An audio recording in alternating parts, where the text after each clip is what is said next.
En primer lugar, lo que podríamos decir sobre lo que está pasando en Colombia es que se ha roto el consenso neoliberal. Se ha llegado a una fase de agotamiento y de crisis de un modelo económico que agudizó la desigualdad, que acrecentó la pobreza, que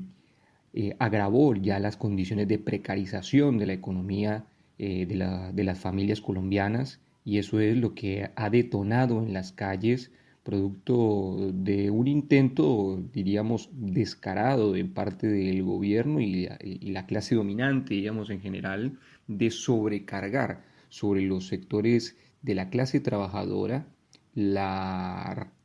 propuesta de reforma tributaria con la que pensaba supuestamente financiar programas sociales para los sectores más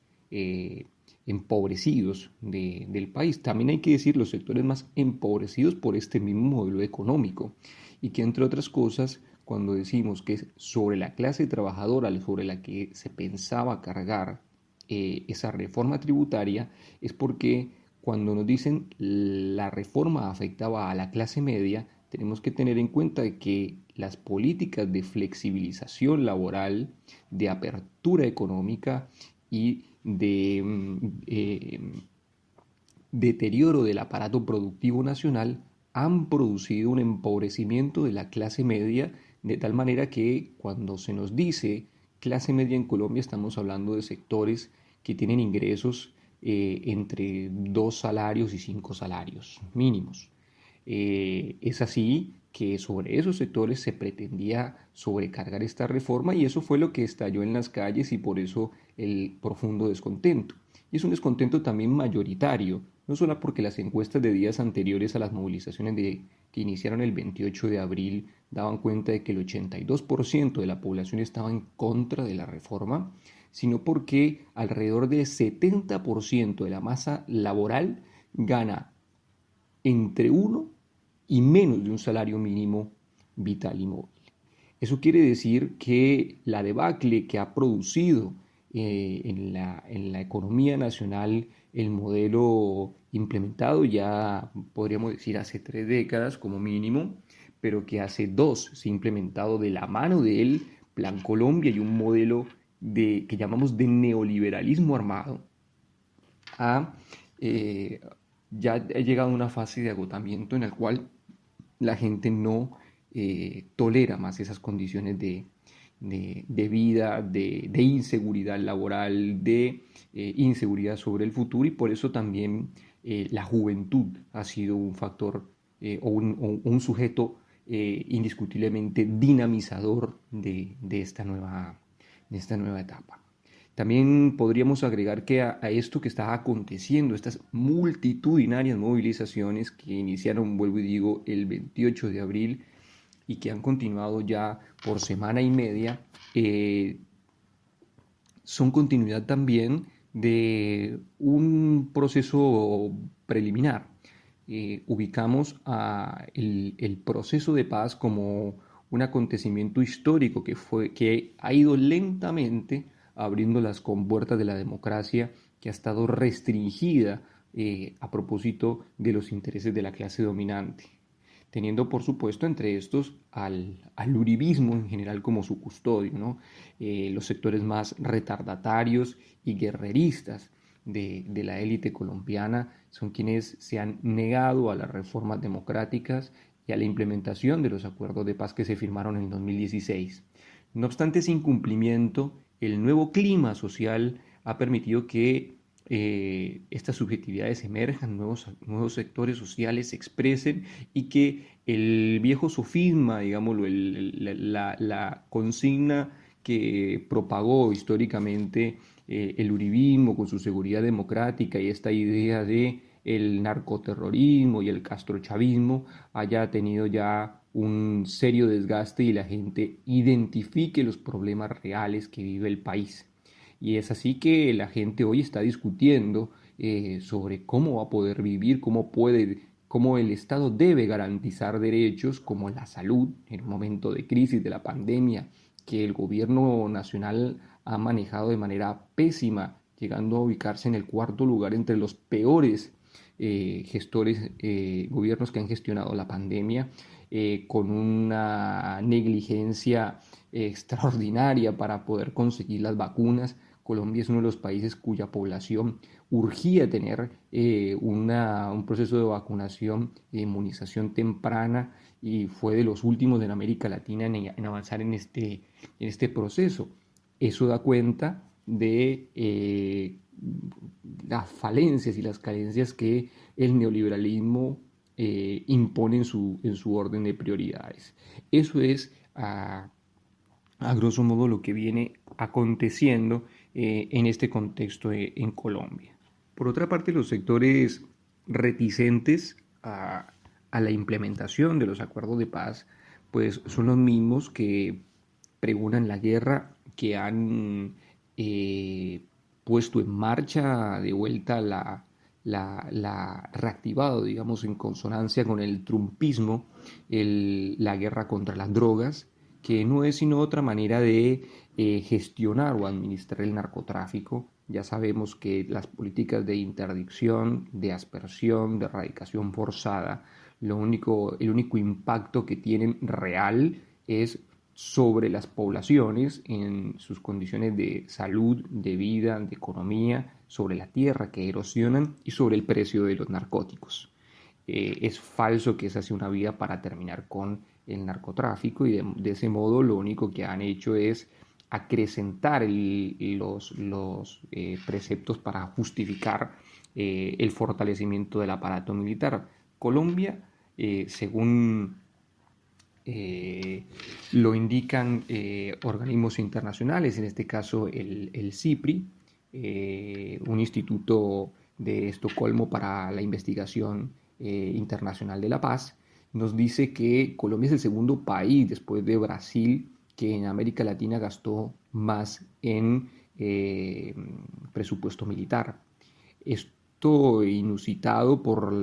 el contexto de la pandemia, donde la mayoría de los estados lo que hicieron fue recortar gastos en esas áreas para atender precisamente la emergencia que implica en términos humanitarios y de salud pública la calamidad que está viviendo la humanidad a nivel global. Bueno, Colombia se gastó 11.000 millones de dólares en 2020 para sostener el abultado aparato militar con el que sigue justificando esta guerra contra las drogas y los supuestos enemigos internos que vive creando el actual gobierno. Contramano de la implementación de los acuerdos de paz, ha fortalecido el aparato militar. Y esto lo hacen porque ciertamente la guerra es el lugar más cómodo. Hablar de vándalos, hablar de terroristas, hablar de el castrochavismo y amenazas exteriores y conflagraciones externas que se inoculan en las protestas en nuestro país para causar desestabilización, es el discurso que le queda cómodo a los señores de la guerra. ¿Por qué? Porque sencillamente a partir de ahí pueden seguir sosteniendo su negocio. Tengamos en cuenta que el narcotráfico, entre otras cosas, opera como estabilizador macroeconómico, no lo dicen solamente los sectores de izquierda. El mismo exministro de Agricultura preso por desfalcar al Estado, el señor Andrés Felipe Arias, ministro de Agricultura durante el gobierno de Uribe, hizo una investigación cuando se encontraba en la cárcel en Estados Unidos, en la cual decía que la cocaína funcionó entre 2010 y 2014 como un estabilizador macroeconómico. Se le olvidó decir que eso ocurría desde antes y sigue ocurriendo después. ¿Por qué? Porque alrededor del 5% de el negocio de la cocaína deja alrededor del 5% del Producto Interno Bruto en ingresos ilegales contantes y sonantes. Por eso, por esas abultadas cifras es que las políticas que se implementan no van de la mano con la sustitución gradual y voluntaria, sino van de la mano con la criminalización, porque es una forma de perpetuar este negocio. Por eso se acordó con Estados Unidos no una política de finalización y una política mancomunada que cambie el enfoque para terminar el problema de las drogas ilícitas, sino reducir al 50% en 5 años la producción de narcóticos. Insistimos que estos son los elementos con los cuales se benefician los sectores que actualmente gobiernan en el país, y es a partir de ahí que el gobierno sigue profundizando la guerra y se siente tan incómodo al hablar de la paz, de la apertura democrática, de discutir la economía con la gente, y por eso la guerra, las agresiones, el asesinato sistemático de líderes y lideresas sociales es el tema con el cual quieren someter al movimiento social para que no pueda avanzar en la discusión de un proyecto de país realmente profundo y transformador. En Colombia hay factores externos que yo vengo mencionando, particularmente Estados Unidos ha sido el ordenador de la política exterior colombiana, al menos desde inicios del siglo XXI. Podríamos decir un poco antes, pero ciertamente el Plan Colombia fue una estrategia muy potente o muy avasallante para subordinar la política exterior y en gran parte la interior también de Colombia. Así que siendo Estados Unidos su principal socio comercial, el principal país que puntea en la inversión extranjera directa, hace que Colombia tenga un altísimo grado de dependencia, no solamente económica, militar, sino también incluso podríamos decir que hasta cultural, de modo que tal que las clases dominantes adulan a los gobiernos estadounidenses de una manera bochornosa, porque es un atentado permanente a la soberanía. No contamos con una clase dominante que pretenda un grado de autonomía en la política exterior, por lo menos en lo que hemos conocido hasta ahora, y lo que vemos en este contexto actual es cada vez más bochornoso, y por eso sí, decimos que hay unas condicionantes externos de la política en Colombia, y en este caso los Estados Unidos. En lo militar creo que ha sido muy lesivo el tiempo de Trump por la política de activación de la política antidrogas y su negativa o su respaldo al gobierno de Iván Duque para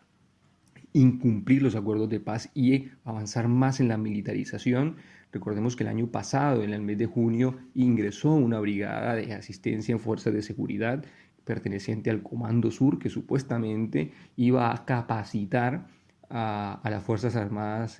colombianas en inteligencia y en lucha contra las drogas. Lo que nos ha parecido muy curioso es que eso ha ocurrido en dos lugares estratégicos de la frontera colombo-venezolana, y en un contexto en el que las tensiones entre ambos países, y particularmente fogoneadas por Estados Unidos, han tomado un nivel de algidez nunca antes visto en la región. Digamos, visto así, podríamos decir que Colombia ha sido utilizada como plataforma de agresión o como plataforma de penetración contra Venezuela, y es preocupante esa circunstancia, entendido, vuelvo y digo, que esos factores externos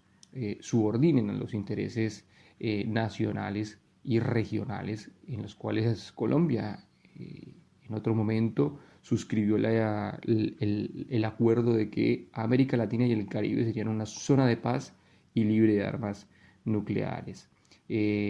Otro ejemplo de este nivel de intromisión o de penetración de esos factores externos es que Colombia ha pretendido, incluso en medio de la pandemia, en medio de este proceso tan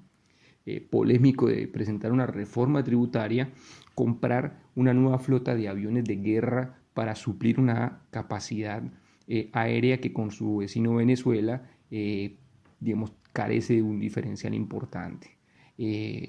Lamentamos que así sea, puesto que primero no debería presentar una hipótesis de conflicto la nación venezolana, y segundo, no debe ser esa una prioridad en el momento que está viviendo el pueblo colombiano, con alrededor de 75.000 muertos en la pandemia del COVID-19. Y con esto último también estaría interesante mencionar que no ha sido los Estados Unidos quienes han salido al salvar a Colombia en este contexto de pandemia para entregarle vacunas. Lejos está una política exterior recíproca con los Estados Unidos, porque ha sido China finalmente quien ha proveído mayoritariamente de dosis de vacunas para que Colombia pueda avanzar en el proceso de inmunización. Entonces, ahí lo que vemos no es ni siquiera una política exterior recíproca entre dos estados, sino una política de subordinación y dependencia de parte de Estados Unidos sobre Colombia. El momento actual y el levantamiento popular que está aconteciendo no da muestras de llegar a un punto de radicalización que conlleve a una vuelta a las armas. Quizá lo que está ocurriendo, al contrario, es un hartazgo de la deriva autoritaria del gobierno actual, de la élite actual o del sector que está de la clase dirigente de este bloque hegemónico que está actualmente en Colombia. eh,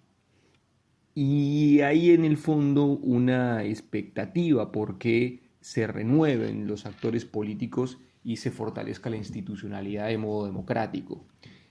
o por lo menos en la mayoría de las expresiones populares que rondan en las movilizaciones. Hay un hartazgo, sí, de lo que llaman popularmente la clase política tradicional, ¿sí? Los sectores que siempre han sido los partidos históricos, y que se han reciclado incluso con otros nombres para seguir de manera corrupta desangrando el Estado y cargando contra los derechos del pueblo. Pero no se ve que eso se traduzca en el corto plazo en una respuesta insurreccional organizada, ni mucho menos. Lo que sí se ve es una dispersión que, que, que, que ha coincidido incluso con las orientaciones o las posiciones de algunas organizaciones sociales y populares, pero la masividad, lo multitudinario que ha sido esto, no permite dar cuenta de que haya un alto nivel de organización en el conjunto. Lo que sí existe es la posibilidad de que los sectores progresistas o democráticos alternativos que hoy hacen oposición en Colombia de manera audaz en este contexto puedan brindar alternativas inteligentes para que no decaiga esto en la antipolítica y esta juventud dinamizadora de todo este contexto pueda orientar sus pretensiones, sus posiciones hacia un cambio político, digamos, de gobierno, vamos a decirlo institucionalmente, en el año 2022, donde habrán elecciones en marzo y en mayo. Ahí hay unas propuestas concretas, hay un sector hoy denominado Pacto Histórico, que ha sido una propuesta lanzada por el senador Gustavo Petro, quien fue candidato presidencial en 2018 y que logró por primera vez en la historia de Colombia llegar a una segunda vuelta siendo un candidato progresista. De modo que en las encuestas del contexto actual hay que mencionar Petro viene liderando y derrotando a todos los candidatos de los demás partidos que se han presentado. Ese es, vemos, el temor que tiene la clase dominante hoy frente al grave desprestigio que está sufriendo en particular el Centro Democrático o el uribismo en general, que es una consigna que aglutina a los sectores populares que están en las calles hoy, están bajo una consigna de antiuribismo y por eso es tan importante que no se derive en una antipolítica, en todos son lo mismo, sino que haya posibilidades de pensar un camino alternativo al neoliberalismo a través de un bloque democrático que pueda ganar las elecciones en 2022.